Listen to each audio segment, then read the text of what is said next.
quite popular actually among Singapore students. Okay, but yeah, do follow us on our AECC social media channels, okay, or just visit our website for information about study overseas, okay, or some of the latest news about some course offering, and as well as like maybe this border situation. Okay, yeah, so feel free to check us out. Okay, now I'd like to introduce now to our speakers. Okay, first we have Iona Chu from Study Group. All right, and we also have Donghui from Kaplan International Pathway. Okay, so yes, Iona and Donghui would be grateful. Perhaps if you could just introduce us about yourselves, and yeah, tell us a little bit more about yourself. All right, Iona, maybe I'll start with you. Thanks, Justin. Hi, everyone. Thanks for joining us this evening. So my name is Iona, and I am a recruitment manager at Study Group. So we partner with over 30 global universities spanning across Australia, New Zealand, UK, North America, and as well as Ireland. And so Study Group has a long history of pathway providers into some of the top universities in the UK. So yeah. All right, thanks, Iona. Donghui, yeah, what about you? Yeah, tell us more about yourself. Thank you, Justin. So my name is Dong Hui. I'm from Kaplan International Pathways. So we work with different universities, institutions in the UK, Australia. So for today, so we're focusing on the UK. We have 15 university partners that you will find out more later. So 7 of them are in Russell Group universities and 8 with modern universities. So most of our program are actually taught on the university campus, and a couple of them in our own college in London called Kaplan International College London. Okay, excellent. Two of you sounds expert in this area. Okay, yeah, we'll just continue then. Okay, well, perhaps I'll just let people know about the structure of this evening's talk. Okay, so first thing first, okay, we will have a Q&A about the about study in the UK and the universities in general, and then towards the end we'll have a Q&A, for the audience to ask any questions or any topic that perhaps we forgot to cover and all that. So yeah, any questions, everyone, please feel free to write them down in our Q&A box. Okay, and yeah, we will answer your queries later on towards the end. Okay, right, without further ado, we'll get started. Okay, so Iona, Donghui, okay, yes, you guys probably agree with me. UK is quite a popular destination. Okay, not just I mean, for tourism is one thing, but yeah, definitely for education. But yeah, perhaps you can give us an overview about the UK universities. All right, I understand there's like certain groupings. There's the Russell Group University, and then there's the modern universities as well. Yeah, perhaps you could give us a brief overview about what the universities are and what does this grouping mean. Okay, Iona, maybe I'll start with you first. Okay, thanks, Justin. So the two main sort of groups of universities that we'll be discussing today would be the Russell Group universities and the modern universities. So the Russell Group universities are essentially a group of 24 different universities with long established and usually very high ranking universities that are across your QS rankings, your Times rankings. And these universities are very traditional and they're very research focused. And they have a reputation for academic excellence. And usually depending on what subject you choose to study, the research element may be an extremely important factor to you. So for our students that are looking to do things like biomedical sciences or things like engineering, having a school with a very reputable research department usually helps them as well in their learning. Donghui, you want to talk about the modern universities? Yeah, thanks, Anna. So I'll cover on the modern universities. Modern universities essentially are this group of universities. They are also called the post-1992 universities. So basically, they only get the university status from about 1992 onwards. So this group of universities, previously, they were actually institutions and polytechnics, just that they didn't have too much focus on research itself. Okay, so like the name itself, these universities actually focus on more practical things that is more relevant to the, that's more current. So they have a lot more creative and a lot more unique degrees that you will find within these universities. So most of the time it's more specialized, and they focus a lot more on coursework and practical experience instead of just pure research. Okay, that's well summarized. Just but then moving on from those overview, perhaps you can let us know, what are the unique highlights perhaps of attending these two different universities then, like what are the unique highlights of going to Russell Group universities and also the modern universities? Perhaps we'll start with you again. So the unique highlights of Russell Group universities, specifically, I think as we sort of outlined earlier, they have a very strong research element, and they have a reputation for academic achievement. So a lot of our students are interested in Russell Group universities purely because they have these two sort of very unique points in terms of universities with very good research. And a lot of them feel that Russell Group universities are more recognized in their home country, or, in Singapore, a lot of students tell me that, Russell Group universities are more recognized by government agencies and things like that. So they feel that there's a higher employability rate. But to be very honest, I think Dong Hui will agree with me. It's pretty much the same. It really depends on the course that you're looking to go to, and as well as the job at the end of the day. So I think I'll add on to that. Okay. I thought I muted myself. So the misconception that a lot of people have is that Russell Group equals to the best possible education, which is actually not true. So although, yes, they do dominate like the top league tables in world ranking and whatnot, if you actually see how the ranking is tabulated, there's a huge portion actually goes into research by the professors and whatnot. And these professors, or even, Nobel Prize winners, they have the history there. That's why they are strong in that. But sometimes if you look at specific subject rankings, there are many universities that's top in the list, but they may not be in Russell Group. So like what Ayana mentioned, yes, attending a Russell Group, it's perceived as, some of the best universities in the world. I would believe that in Singapore, the big majority of the companies in Singapore, they may not be familiar with UK universities. Definitely, they will know Oxbridge, they will know Liverpool and Manchester for the football. And maybe beyond that, a lot of people actually don't know them very well. So, but they may be familiar with the term Russell Group. So this gives them that perception and assurance that the standard of students that this university do produce. But on the other hand, you need to see what sort of degree and profession you want to get into. Modern universities, for their strength, I would say, like I mentioned earlier, they have leading research in very niche areas. So let's say all the contemporary degrees: animation, product design, real estate, wildlife conservation, fashion management. All these things you don't really hear much about in more traditional universities. Not say they don't have, it might be just a module in their more traditional degrees, but this is completely focused on, these niche areas itself. So one of the best example I can give you is for one of our partners, Bournemouth University. It is one of the leading places to study animation and digital effects. So in fact, 55 of the graduates from this university has actually worked on the movie Avatar in 2009, the one with blue skin. So essentially the two types of universities, they have their own characteristics. There is no one better than the other. So you need to look at the various factors in what you want as a student to determine which university best support you to attain your ideal career. To add on to what Dong Hui was saying as well, so modern universities are actually a driven student-centered teaching, and they have a very innovative curriculum design. And they continue to offer traditional courses as well. So if your students are interested in studying history or philosophy, they have those programs, but they are mainly specialized in skills, and these universities are developed to offer new subjects and new courses to respond to the emerging market trends and technologies in the world today.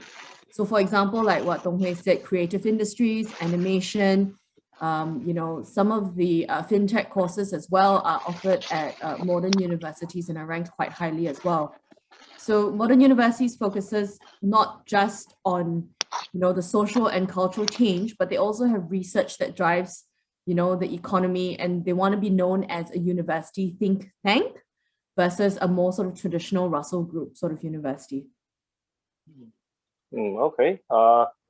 Thanks for that. Yeah, thanks for explaining. Now, you mentioned about like how say for example the modern universities they're designed to respond to contemporary changes and all this. So does it mean there's difference in the say like the course structure or the teaching methods between say like Russell Group universities and the modern universities? Because you mentioned that Russell Group universities are they're more academic, research based. Okay. So yeah. So does it mean the student attending Russell Groups today do more research or yeah? Perhaps you could just perhaps tell us about the different teaching method or the course structure perhaps. Yeah, maybe I'll let you start. Sorry. Well, I mean, I think Dong Hui and I can agree there's actually no difference between the teaching methods of both Russell Group universities and modern universities. Okay. Yeah, definitely there's no clear differences, because let's say you're doing biomedical sciences, you have lab works, you have essays, you have research. There are things that is quite standardized. And of course, perhaps for some of the universities, you may be able to go for this optional placement year. So instead of graduating in 3 years for bachelor's, you actually graduate in 4 years. So you do year 1, year 2, do a placement year, work for the entire year. It's paid, by the way. So not only you get experience, you also get some pocket money, and then come back to the university. With your experience during the placement, you can actually work on your thesis or project on your last year. And sometimes for students, that's the better choice. Okay. Listening to it, I'm quite attracted with that 1 year work experience thing. Wish I have something like that back in my days. Yeah. But yeah, I think both of you pretty much covered the difference and the similarity between the two universities very well. Okay, but let's just say if student wants to apply to these universities, are there any application closing dates? Okay, I mean, is application still open now if you still want to go for this year's intake? Yeah. So please go ahead. Yeah, sorry. Sorry, Justin. We don't have any sort of application closing dates. So at least not for study group. Most of the applications go on a rolling basis. So we'd say first come, first serve. So yes, applications are still open for our September intake. However, we do have a whole bunch of competitive courses like programs like law, architecture, business, sometimes even dentistry. And those are extremely competitive and have limited places. So we definitely encourage early applications for those. Okay. Is dentistry still open for this year? I guess it's not. It is not. But if you are looking for 2022, then yes, please put in your application as early as possible. Okay. So those dentists or doctors want to be, please take note. 2022 intake is still open. Yeah. But yeah. Thanks for explaining about the closing dates and all that. But perhaps you could let us know, what are the difference? Let's just say going through study group, instead of going directly to the university. Will the student, have any, any different experience in the studies? Yeah, perhaps you can elaborate more on that. So both study group and Kaplan, and Dong Hui, please chime in here. We're pathways to universities. So we essentially fast track the students' education into a bachelor degree. So students who have completed in O-levels, or maybe they've completed JC1, or maybe IB year 1, and maybe they don't really want to do their A-levels, or they don't really want to do their IB diploma. Or we even have students who've completed maybe the first year of poly and they realize that they actually don't want to continue studying. they can actually use our foundation program to get into a bachelor degree in the university in the UK.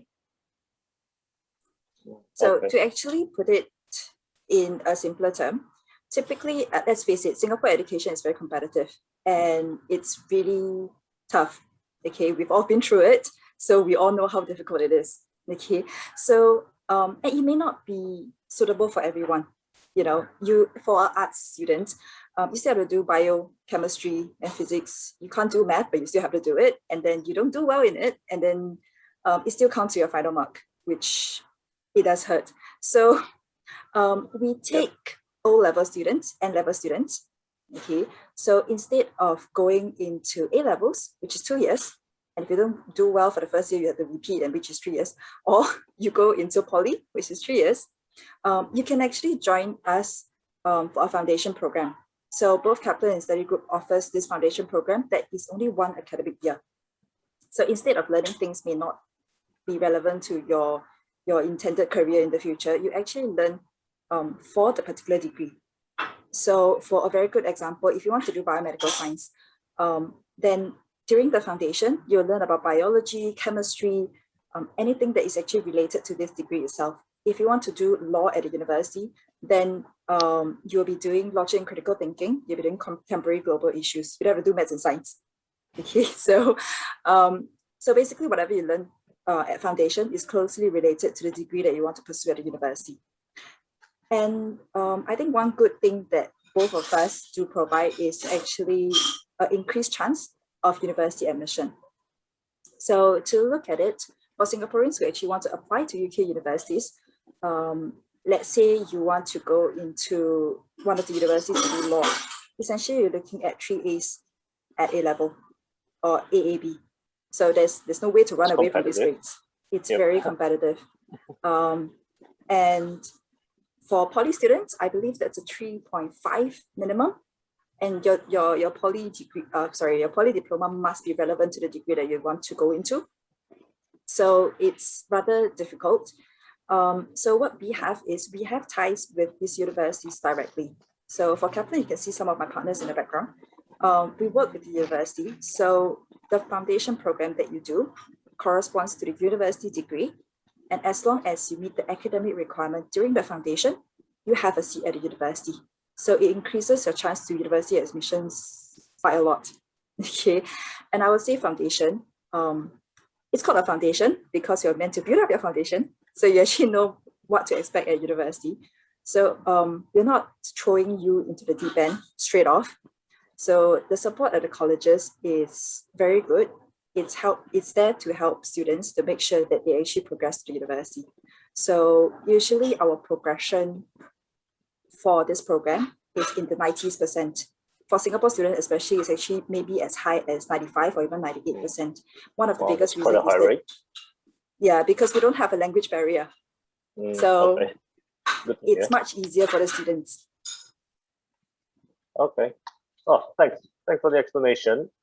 Just now you mentioned, how students looking to do law, okay, some looking into do biomedical science, but I understand that there will be some students who, like after their schools, I mean, I myself was like that, like after the school and, like they haven't got any clue what they want to study. Okay.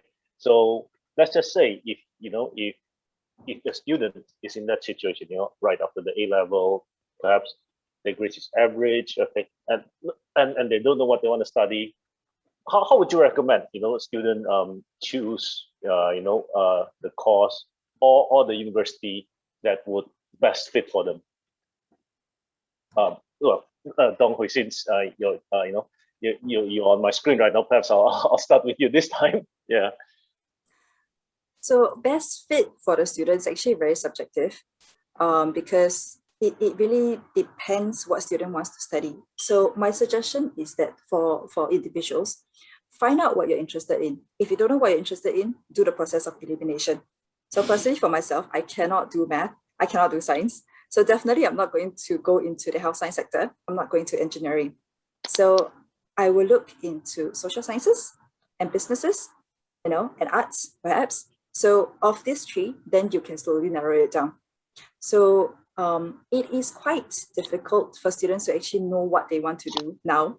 Understandable, especially if students is doing O-levels, they're only 16 years old. No one knows. I don't know what I want to do at 16-year-old. So I totally agree. Same here. so one of the ways that you can do is actually to go and look through the university websites, because to you, the degree title is just a title. You will never know what they actually cover or what you'll be studying for the next, rather 4 years. So look through those and see whether it's interesting to you. Of course, statistics, I don't know, if it sounds interesting to you, but you cannot do math, you might want to weigh your options as well. Yeah. So, you know, if you want to go into research intensive courses, or you want to go into more unique and contemporary courses. So, and another function that I can highlight would be the chat with our student function in majority of the university websites. It's from the university itself. So they actually give you the opportunity to actually talk to their current students. So if you might not, you know, we can tell you that they are great and all that, but from a student perspective, it might be slightly different. So that's one thing that you can do, take advantage of that and actually find out more about the courses and the university from a student's perspective, because they have gone through that and they're currently doing it. Okay, I think that's a quite a helpful tip. Yona, what about you? Do you have anything to add to that? I mean, what Dong Hui said pretty much covers it. But you know, to be frank, I mean, look, students, you guys have the benefits of having counselors in your school. You can speak to them. In fact, you have benefits of having counselors like Justin at AECC. They will be able to sort of help you narrow down some of the courses, but definitely your passion comes first. Process of elimination is always great, but sometimes it's not always very effective. So normally I like to tell my students, you know, tell me what it is that you like. If not, tell me what it is that you don't like. And then, you know, let's start from there. I always direct students to job websites. So for example, if, you know, they are looking to do marketing or advertising, but they have no idea what it is, I'm like, okay, go onto a job website, have a look at the job requirements. What are the degrees that these companies are looking for? What it is that you do on a daily basis. Is this something that you think that, you know, you would enjoy doing? What are some of the organizations, the clients that you work with? I find that this is quite helpful because students then are able to see their actual end goal and then work backwards from there. Okay, well, that's a very helpful tip. Which I had those kind of advice back then. Yeah, back then I was just kind of following my passions. I mean, it is a good thing, but you know, yeah, but sometimes, you know, yeah, you do need to be a bit more smart with the selection. But anyway, that's enough of my history. But yeah, let's move on. Okay, I understand that both of you have many partner universities, universities that you work with. Okay, any particular universities that you want to highlight? Say like popular for Singaporean students, or they're particularly good for certain course. Okay, say for example law, okay, or medicine, or maybe biomedical science. Yeah, any of your partners are that they are very cool, stand out for certain subjects. Sorry, Iona, since I'm looking at you, yeah, perhaps I'll start with you. Thanks, Justin. Okay, so some of the top universities that study group represents are Sheffield University, Durham University, Cardiff University, and Leeds University. So Sheffield is world famous for engineering. We're top 100 in the world for civil, structural, and mechanical engineering. We've got architecture, music, psychology, medicine, dentistry, all ranked high up in there. We've got law at Durham University, archaeology, English literature, history, as well as psychology for Durham. For Cardiff, we've got communication and media studies, psychology, architecture, accounting and finance. What else? Geography, English language, and for Leeds, business management. Yeah, I think you've covered quite a lot there. But I understand that there are many Singapore students based in these universities as well. Yes, okay. They are. Yeah. Okay. Dong Hui, how about you? Like any of your partner universities that you wanna like highlight over here, like your superstar university, perhaps? Yeah. This question is actually very difficult for both of us because there's a huge variety of degrees that is good in almost all of our partners. So they have their strengths and weaknesses. So if you want to do law, we have Bristol, Nottingham, Birmingham. If you want to do vet science, we have it at Bristol. You want to do art and animation designs, there's Westminster, Nottingham, Trent. Psychology, we have it at York. Physiotherapy, we have Nottingham, Birmingham, and Brighton. Computer science, and so on. So there is a huge variety of courses. I would suggest that for students to actually go on Study Group and Kaplan's website. We have like a degree finder for you to actually look through the whole thing. We also categorize it under health science, all the different categories, or business, engineering, and whatnot. So that would be the best way for students to see. Okay, yeah. Well, I think based on your explanation of it, I think all of us are quite attracted of starting the studies in the UK, or at least applying for it. But at this stage, perhaps you could let us know what's the situation with the travel. Can Singaporean students travel to the UK already? Are we in the good green list, amber list, or what? Whatever color category they have. Perhaps you could let us know what's the current situation over there right now. Yeah, maybe I'll start with you. COVID. It's an ever-changing situation. Nobody likes it. What we tell you now, pretty much is going to change when you start your courses in September or January or whenever. Okay, things change daily, so no one will know what will happen. But what we can say is that no matter the situation, all the colleges and the academics will give full support to the students. So I think we've been through this for 1 year. We thought it's going to be over this year, but clearly it's not going to happen. Digital learning is something, I guess, it's there to stay for the foreseeable future until COVID actually dies down and it's safe to travel. But it doesn't stop students from going to the UK. If you still want to go to the UK for face-to-face learning, you can still do so. I guess it really depends on where you'll be studying, because some places, it's a smaller city, the risk is actually not too high because they have controlled it quite well, because UK is a huge place. So if you want to go to the UK, that's fine. I'm sure Study Group has it as well. We have airport pickup. So we will pick you up from the airport and send you right to your accommodation. If you need to quarantine, then you quarantine. If you don't need to quarantine, great, then you can explore the city. So we will also help you to help you to get your necessities. The college and the accommodation team will sort of get you more familiar with the UK, where to get your food, where to get your groceries, etc. Okay, thanks for that, Dong-Hui. I guess it's the same for you as well. Well, actually, just to add on, Justin, to what Dong-Hui was saying, so as of 8:30 p.m. today, this information is accurate, but it may change. So basically, Singapore has moved into the green list from the amber list with effect of 17th of May in the UK. So being on the green list means that you are free to travel into the UK. In fact, I think the UK has not actually been, the UK has mostly been open to international travelers, just depending on the situation. So before students leave for England or for the UK, from a green country like Singapore, you need to take a COVID-19 test. And then you need to you need to take a COVID-19 test, I think at least 1 or 2 days before you arrive. And then you have to book and pay for 2 COVID-19 tests. So one that's taken on the 2nd day and one that's taken on the 9th day or something like that. And you need to also complete what we call a passenger locator form. So this ensures that the UK government knows exactly where you are.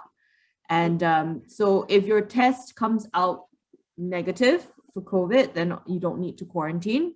If it comes out positive, then you will need to quarantine. And, we will get somebody to pick you up from the airport, as Dong-Hui mentioned, and put you in your accommodation for you to quarantine. So yeah, so that's okay. But on this note, though, would the student need to get themselves vaccinated before they fly over, or would you happen to know on this issue? Well, thankfully, as of yesterday's announcement, all the students are getting registered and vaccinated as of 1st of June here in Singapore. So that's great. So if you can get your vaccination done before you leave, that's always good. Otherwise, the UK will actually allow students, international students, to be vaccinated in the UK under the NHS, which is the National Health Service. So you just need to wait for your age range to come through. So right now, I think they're vaccinating ages 32 and above right now. And so students will be able to have access to the NHS vaccine when they arrive in the UK. Okay. I don't know about you, but I'm hoping to get mine very soon.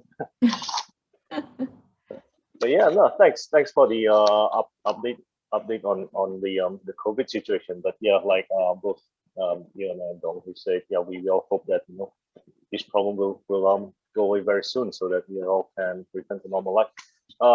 Okay, I think both you and I and Dong Hui have covered pretty much about everything that we need to know about studying the UK process and all this. Yeah, sorry. I think I'll add on one part. Sure. I'll just add on one part. I think at this moment, I think we've been through COVID for a year.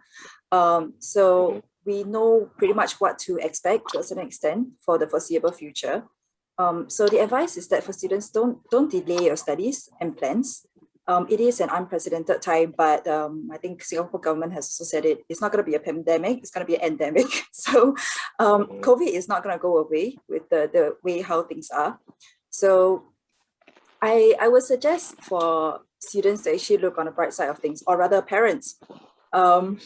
Digital learning is offered for almost all the programs, and at foundation level, there is no lab work, there is no too intense classes where you have to be there to do certain things. So don't waste time waiting and actually take up the digital lessons, so you can move on to the next stage of your life. For parents, on the very bright side, you can actually easily save up to about 18 to 20,000 pounds or even more.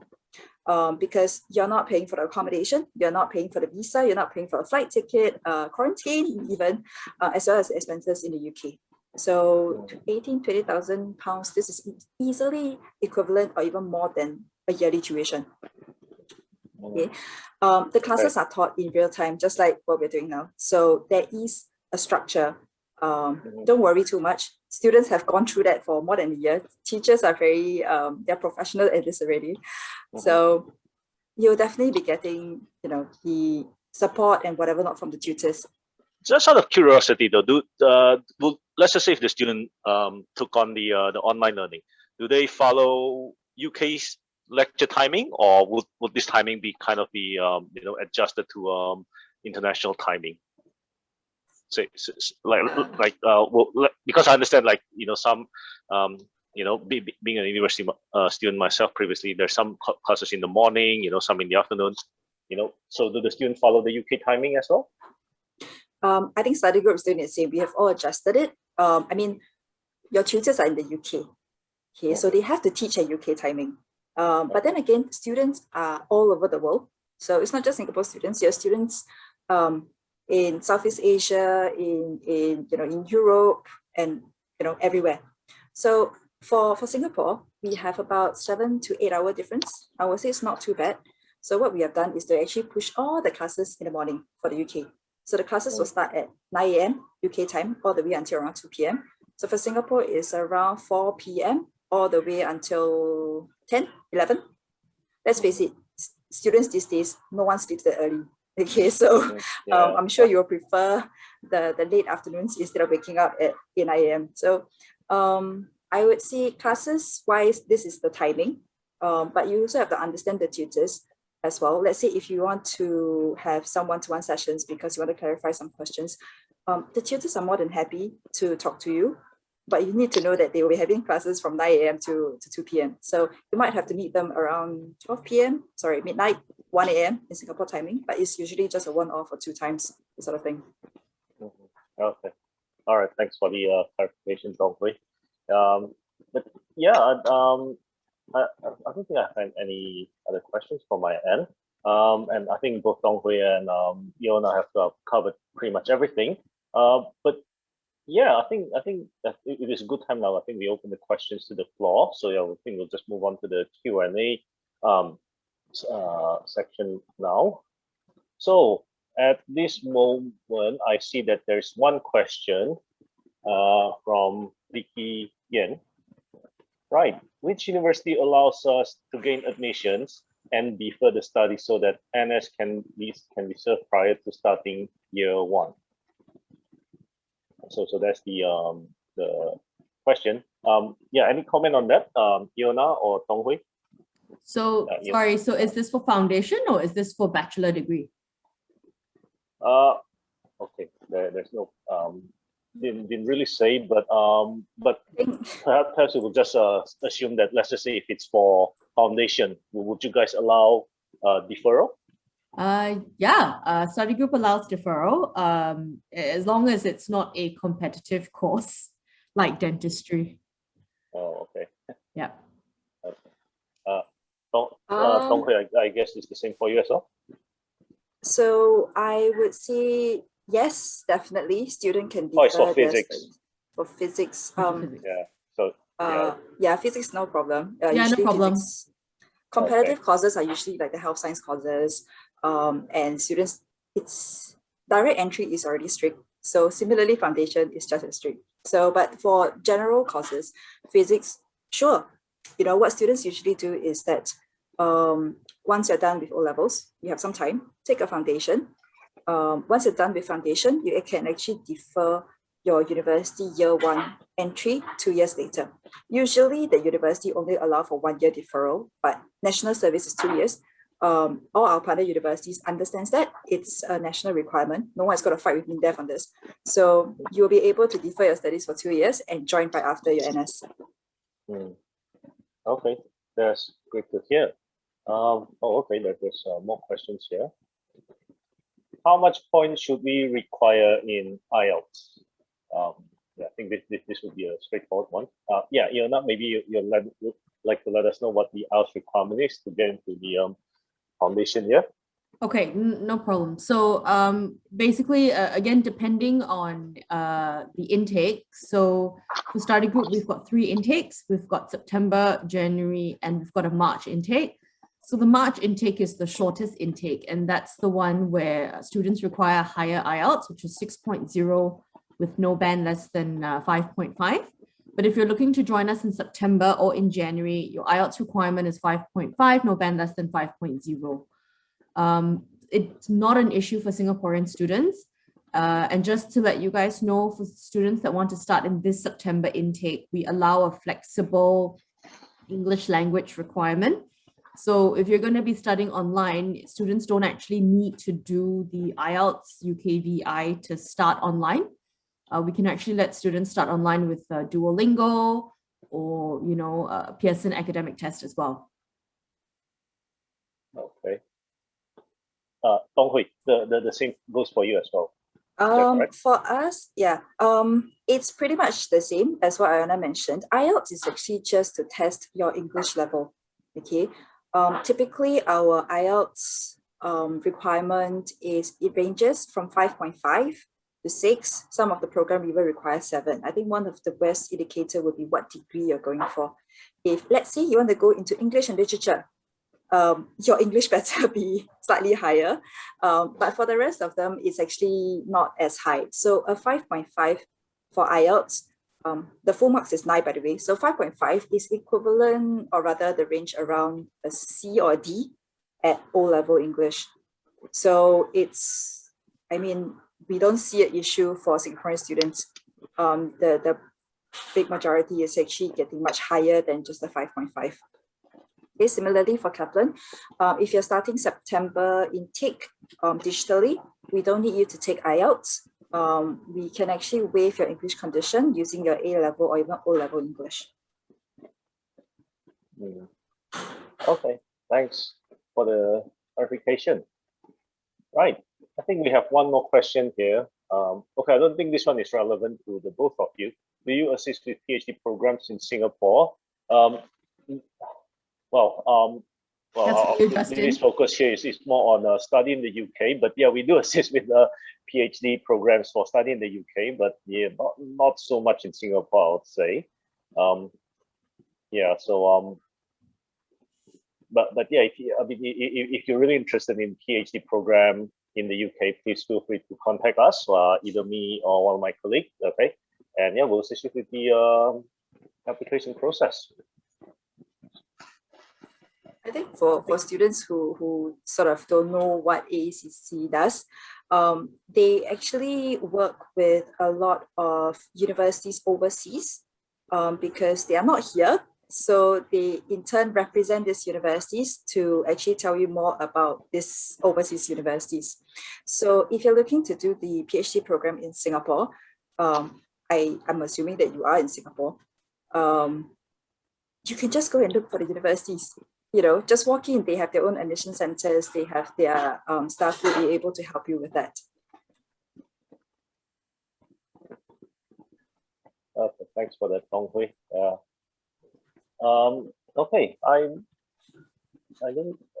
That's the last question. I don't see there's any other questions. But yeah, audience, please feel free if there's any other questions, just type it down here. We'll try to answer it as much as possible.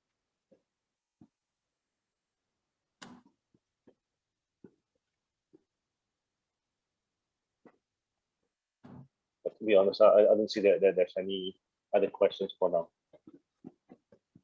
Okay, I'll tell you what, so okay, there's one more question from Vicky again. Can I apply to multiple faculty? I guess what you meant is apply. Oh, sorry, no, for multiple university. Yeah. So can she allow to can she do that? Apply to multiple university for the foundation course? So I guess there's a Vicky, limit to it. sorry, not sure if we understand your question correctly. Do you mean that can you apply for multiple foundation colleges or multiple universities using the foundation results? I think we actually can answer both, because the next question is, if I don't meet the progression requirement for foundation to degree, can I go to another university? Oh. I think I can cover the first one. So yes, you can apply for multiple foundation that leads to various universities. So if you want to apply for, let's say, business at Nottingham, Birmingham, Queen Mary, sure, you know, you can do that. Same for study groups partner as well, so you can do that. Anyone, you want to take the second half? So the second question is, so if you don't meet the progression requirement, for example, to the universities of your choice. So for example, let's say you started off at Durham University doing your foundation of business management, and let's say you don't meet the progression requirement to get into Bachelor of Business Management at Durham University, you can, there are a few options here. So Durham University or the foundation will usually allow students to retake the exam in order for them to meet the progression requirement. If for whatever reason retaking does not work, so after you retake the exam, if let's say your grade is still not high enough, then what a study group will do first is that we would then help you look for a university within our network. So either Sheffield, Cardiff, or Leeds, or any of our other 15 UK universities that you are looking that will accept your foundation results from Durham. And at the same time, if you're also looking to apply outside of that, you know, some of our colleges will also help you put in a UCAS application. I hope that answers your question, Vicky. Okay, thanks for the clarification, Iona, Dong Hui. Right, one last question. Okay, sorry, there's one more, just two more just popped up. Okay, first one, foreigner who is S pass holder, are they eligible to apply for a student visa? I think I can answer this one. Yes, you know, you will be eligible for student visa provided that you meet the visa requirements. Okay, so yeah, for this, you know, we will assist with the we will assist you with the application process, and we'll just we will make sure that, you know, you have the correct documents so that, you know, your visa will be approved. Okay, so yeah, please feel free to get in touch with us on this visa matters. And is there any scholarship available? Okay, well, perhaps I'll let both Dong Hui and Iona answer this. Any particular scholarship that we can take note of? So for the September intake for study group, we have up to £5,000 available for your foundation program and up to £3,000 available for your pre-master's program. Okay. For Kaplan as well, we do offer scholarship to students. So it starts from £1,000 and up to £4,000 to £5,000. So it depends on the program that you're applying for. Typically, programs that has a quota, which means we have limited seats, usually don't have a scholarship, but the rest, big majority of the program do have it. Okay. Another question from Vicky. Any of the group universities foundation course also recognized by Oxbridge, Imperial, or UCL? Yeah, Yona, maybe I'll let you start on this one first. Vicky, you're asking $1 million question here. So traditionally, Oxbridge universities, Imperial and UCL, they only accept students that come from A levels or IB diploma.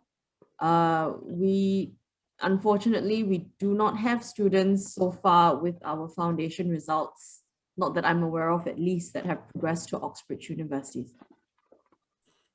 Same with Kaplan. Let's put it simply. To get into Oxbridge, the requirement and the standard the students they're looking for is very, very high.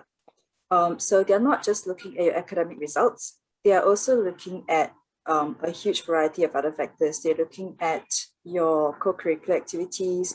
You have to go through an interview. In fact, even for students who get 3 A's at A levels, doesn't mean they can get into Oxbridge. This is actually the top 5 universities in the UK. So I'll be very honest with you. Technically speaking, you can use the foundation result to apply for these universities, but honestly speaking, I don't think the chances of you getting in using just this is not enough.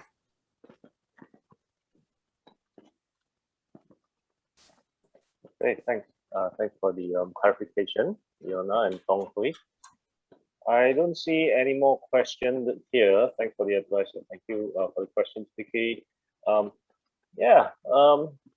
think if there's no more questions, I think we'll wrap the session. Wrap the session up. Okay. Sorry. I just thought of something. Yes, go ahead. For students who want to get into the top 5 unis in the UK, Oxbridge, UCL, or that, for bachelor's degree, it is very difficult. Okay, but if you really still want to go to the universities, I would suggest looking at them at a master's degree. So during the bachelor's degree, you perform really well for a bachelor's, get a first class, second upper. I would say getting into Oxbridge for master degree is slightly easier. Okay, thanks for that, Tong Hui. Let me just see. Okay, yeah, there really is no more question for now. So yeah, if there's no more questions, then I think we can wrap the session up. But before we do, any other last note that you guys want to mention, perhaps Tong Hui or Yona? Anything else that that suddenly came up to your mind? Well, I mean, thanks, Justin. I think what Tong Hui said is correct. I mean, COVID is here and it will be an ever-changing situation. And we definitely do encourage students, to stop putting their dreams on hold. And, because, life goes on, and we encourage you to, put in your applications, start studying with us, either one of us. In September, you can do it online if you're not ready to fly over, and then you can transit into the UK at any point in time. And, you will be able to finish up your foundation program and your bachelor's degree. And now UK has what we call a post-study work visa. So those rights and rules take effect summer of 2021, in fact, 1st of July. So students who graduate after that will be eligible to stay in the UK for up to 18 months to get some work experience, and as well as to, network and stuff like that. So we highly recommend that, when you are ready, your students are ready, please feel free to put in an application, get in touch with Justin. He will advise you on what's the best course of action. And, Kaplan and study group will be here to support you all the way. Okay. Thanks. Thank you, Iona, and thank you, Donghui, for the thorough explanation and clarification as well. Yeah. Okay. And thanks for everyone for joining us this evening. I hope that gives you a very good idea about going for studies in the UK. Just before we go, okay, I just like to mention that AECC Global, will be having a few few talks throughout this next couple of months in June, July, and perhaps in August as well. So please continue to check our social media, our website, and if there are any interesting talks coming up, we will publish it there. And yeah, if you have any questions regarding study in the UK or perhaps other destination as well, if you have them in mind, please feel free to contact us. Drop us an email, give us a call, and then yeah, we'll answer your questions. Okay. Okay. Thank you, Iona, Donghui, and also everyone else for joining us for this talk. And yeah, good evening to all, and yeah, hope to see you guys again in the future. Thank you, Justin. Thanks for inviting us. All right. Thank Take you. care. Stay having safe, us. everyone. Yeah, stay safe, everyone. Stay healthy. All right.